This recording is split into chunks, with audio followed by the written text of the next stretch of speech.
ito pag sinabi ko, ito pawang katotohanan. Totoo bang magaling na senador to? Kilala niyo magaling? Matalino? Mapagmahal sa edukasyon? At saka, mukhang ito yung senador na walang kaaway ngayon. Uso ngayon yun. Totoo po yun. Ako talaga, kayo bagay, kayo na rin naman ang makapagsasabi kung saan ko pinuposisyon ng Maynila. Basta sa Maynila, wala na yan. We move on with our lives.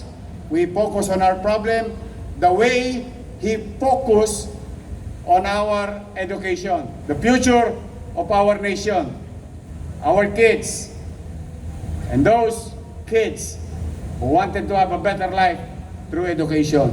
That's why I'm proud and honored today na ipakilala ko sa inyo sa 24. Ito, isa sa thick calibre. Literal to Magaling, matalino.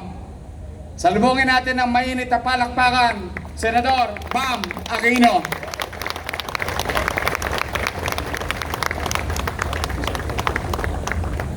Magandang umaga po sa ating lahat. Good morning! Good morning! Unang-una po, nais ko pong batiin ang ating minamahal na ama ng napakagaling at napakaganda na lungsod ng Maynila. Palakpakan po natin Mayor Francisco Isko Moreno Dumagoso. Palakpakan po natin ang ating butihing Vice Mayor Chi Atienza. Actually po, Vice, yung kaibigan ko po si Tito Lito talaga, no? But I'm happy to see Vice Mayor Chi. Lagi ko po siyang kausap sa telepono kapag eleksyon. Kami po yung nag-uusap-usap lagi. Palakpakan po natin, syempre po, ang ating Chief of Staff, my fellow Chairperson ng National Youth Commission, Chief of Staff Cesar Chavez. Of course, Secretary Letlet Zarcal,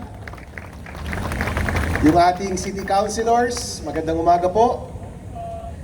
Our department heads at yung buong pamilya ng Manila City Hall, magandang umaga po sa ating lahat. Good morning po. Unang-una po, napakaganda po ng introduction sa atin ni Yorme. Matagal na po kaming magkakilala, actually, ni Yorme. Sa totoo lang po, 2 taon po yung kanyang lamang sa akin, tsaka mga 10 paligo. Si Yorme po, isang mabuting kaibigan. Nung unang beses pa ako tumakbo, way back in 2013, nung 2019, di po tayo pinagpala nung panahong yon, pero si Yorme po tumulong at kayong 2025, tumulong po muli. Maraming salamat, Yorme at buong Manila City Hall. Alam niyo po mga kasama, nung mga huling beses po kami nakita ni Yorme nung kampanya, nung eleksyon. Sa totoo lang po, medyo long shot po tayo, medyo malayo po talaga. At nung panahong nakausap po namin si Yorme, humingi po ng tulong, sabi po niya, tutulong po sila. Hindi ko po alam kung polite lang siya sa amin, no? Kasi sa totoo lang po, napakalayo po namin nung panahong yon.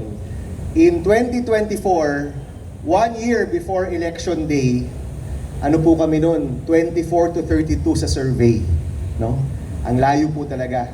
Pero kinayod po namin yon, hiniling po namin yung tulong ng ating mga kabataan, ng tulong po ninyo, at ng huli, nag-number 2 po tayo sa buong Pilipinas, at dito po sa Manila, nag-top po tayo.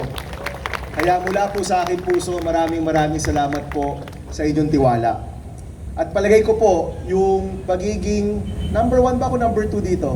Number 1, yung pagiging number 1 po natin, dito po sa lungsod ng Maynila, yung pinakamagandang pagsukli po dyan, yung pagtatrabaho para po sa inyo araw-araw habang nasa Senado po kami.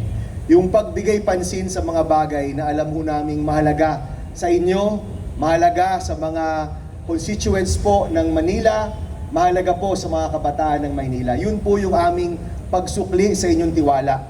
Yung pagsigurado na sa araw-araw po naming nasa Senado, ang binibigyan po naming pansin ay walang iba kung hindi ang mahalaga sa taong bayan.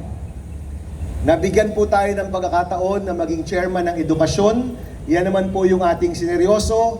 Ngayon po, nais ko pong ibalita po sa inyo na ang taong ito, 2026, ito po ang taon kung saan pinakamataas ang budget ng edukasyon sa buong kasaysayan ng Pilipinas. 1.34 trillion pesos para sa edukasyon.